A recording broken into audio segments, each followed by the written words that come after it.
Hey, this is Andrew Karalis, and this is Stuck. Warning, spoilers ahead. Stuck has a small narrative, and I recommend you give it a play before watching this video if you can. Now that that's out of the way, let's begin. Stuck is a small, experimental game about feelings of isolation, depression, and being caught in cycles. I created Stuck as a solo project over the course of Melbourne's extended lockdown period due to the COVID-19 pandemic.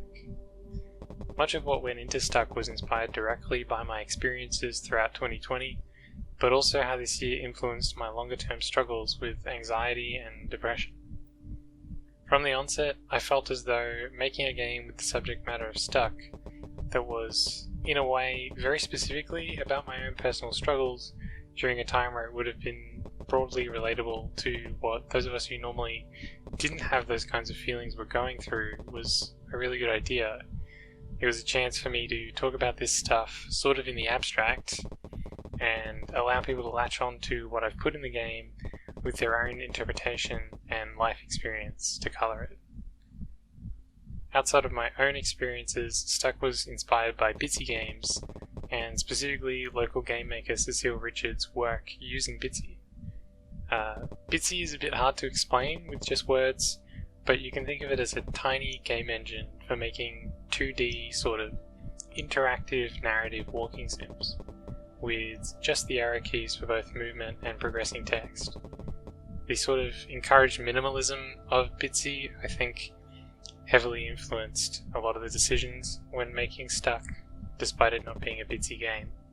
Finally, Cecile Richards' Under a Star Called Sun aesthetically and tonally influenced this project pretty heavily, and you should totally go play it if you haven't.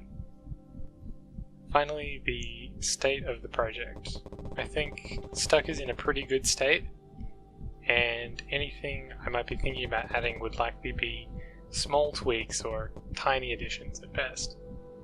I think it would have been good if earlier in the development I'd been working at a rate where I could have tried more things, thrown ideas out, and really iterated on the concept, but this year hasn't been a great one for productivity, and I'm still happy with where it landed. I might revisit the kind of game that Stuck is at some point in the future, but for now, I think I really just need some distance and time from the project. In a way, this is kind of a secondary source about the game, and I recommend you go experience the game yourself, take it in at your own pace, and enjoy it that way. Thanks for listening. Cheers.